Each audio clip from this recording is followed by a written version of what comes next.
Assalamualaikum warahmatullahi wabarakatuh. Perkenalkan, nama saya Ridwan Widya Saputra, NIM 19211111196. Di sini saya sebagai pemateri keempat. Di sini saya akan membahas tentang pemikiran konsep kontekstual Abdullah Said yang berasal dari buku Abdullah Said abad ke-21 Tafsir Kontekstual Bandung Al-Mizan 2015. Langsung saja ke materi. Konsep kontekstual.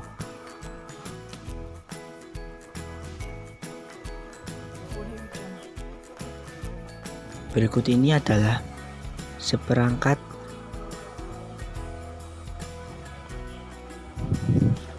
gagasan tentang makna dalam kerangka penafsiran kontekstual.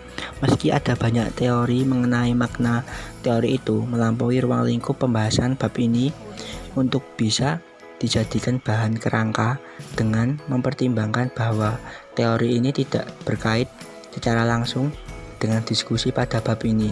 Namun perlu juga dicatat bahwa meski setiap teori mengenai makna dapat menjelaskan satu atau beberapa aspek dari makna, namun tak akan ada satu teori yang mampu berperan secara sempurna atau lengkap.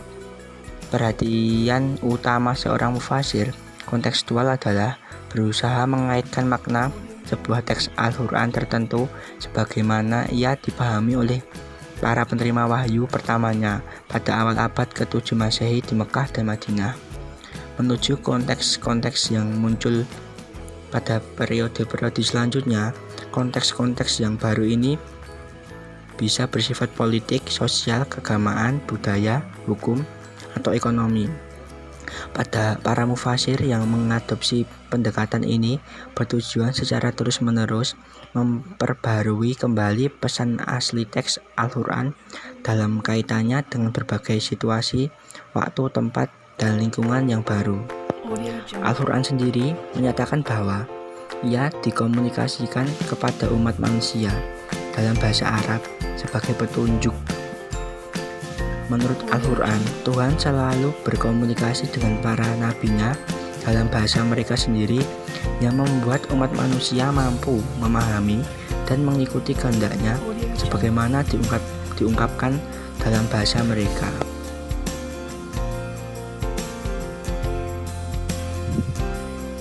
Seorang mufasir kontekstual juga mengakui bahwa Al-Quran adalah sebuah aksi komunikatif yang mewakili kehendak Tuhan.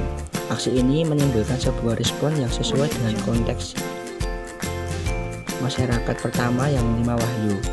Oleh karena itu, setiap pemahaman atas makna ini membutuhkan kesadaran yang mendalam atas konteks di mana pesan tersebut dikomunikasikan.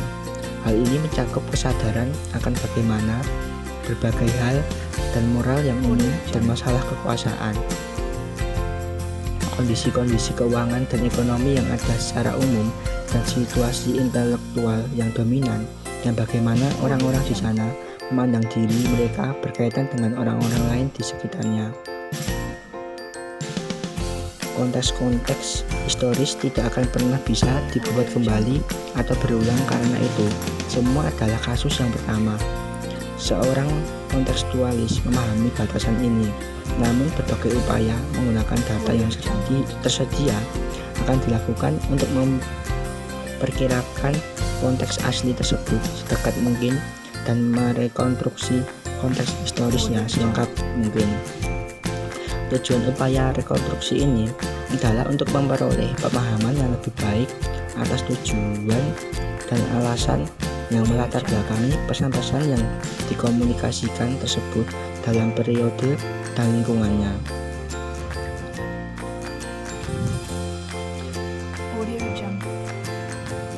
Berdasarkan penjelasan di atas, makna bisa muncul dari berbagai hubungan antara yang berfirman atau Tuhan, pesan, atau teks yang mengekspresikan kehendak Tuhan. pihak penerima, dan konteks di mana pesan itu diberikan untuk pertama kalinya. Hubungan-hubungan setiap entitas tersebut berkontribusi dalam memproduksi makna. Meski dalam setiap kasusnya signifikansi relatif atas ragam elemennya dalam menghasilkan makna akan berbeda-beda.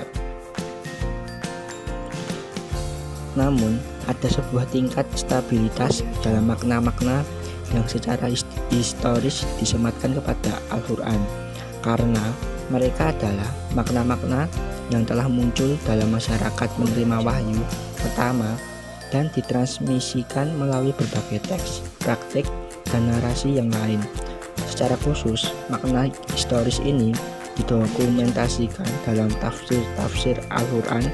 Dan proses dokumentasi inilah yang telah memberikan level stabilitas dan kontinuitas makna melintasi berbagai generasi, sembari memberikan kemungkinan untuk perubahan tertentu lantaran berbagai perubahan konteks yang terjadi pada generasi-generasi umat Islam sesudahnya. Namun beberapa elemen pesan tersebut yang bisa saja belum diberikan penekarannya dalam konteks aslinya bisa menjadi penting dalam konteks baru sesudahnya. Lalu, contoh konteks makro modern.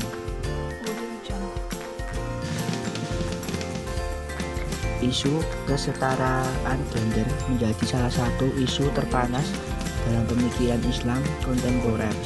Banyak mufasir tekstual menilai bahwa Al-Quran memberikan lebih banyak hak kepada laki-laki ketimbang perempuan. Pendekatan tekstual ini sangat bergantung pada tafsir-tafsir pramodern mengenai beberapa teks Al-Quran.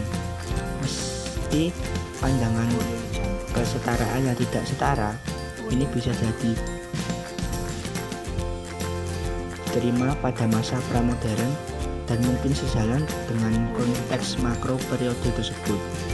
Para pengusung tafsir kontekstual berpendapat bahwa konteks makro saat ini sangat berbeda dengan konteks makro pramodern, sehingga kini diperlukan penafsiran segar atas teks-teks Al-Quran yang telah digunakan pada masa pramodern untuk menjustifikasi ketidaksetaraan kaum perempuan.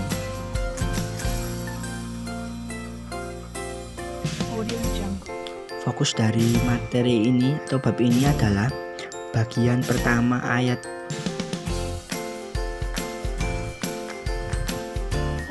ini adalah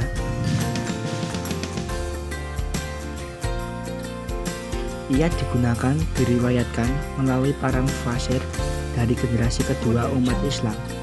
Kisah tersebut tampaknya terutama berkaitan dengan penyebutan pemukulan pada bagian kedua dalam riwayat tersebut.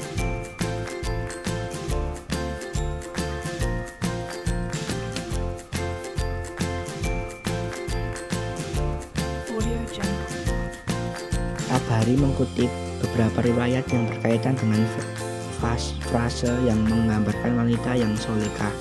Meski riwayat-riwayat tersebut menggunakan kata-kata aktual dari ayat tersebut sebagai titik awal mereka juga memberikan rincian tambahan.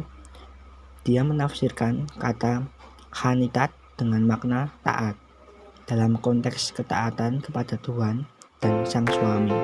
Namun hanya satu dari 7 riwayat tersebut yang Tabari berikan sebagai dukungan untuk membingkai makna ketaatan kepada Tuhan kepada suami.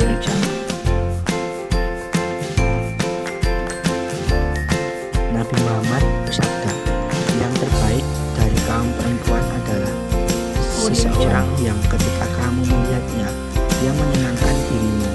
Ketika kamu memberikan berita, dia mentaati, dan ketika kamu tidak ada, dia menjagamu dalam hal menjaga dirinya dan harta bendamu. Kemudian dia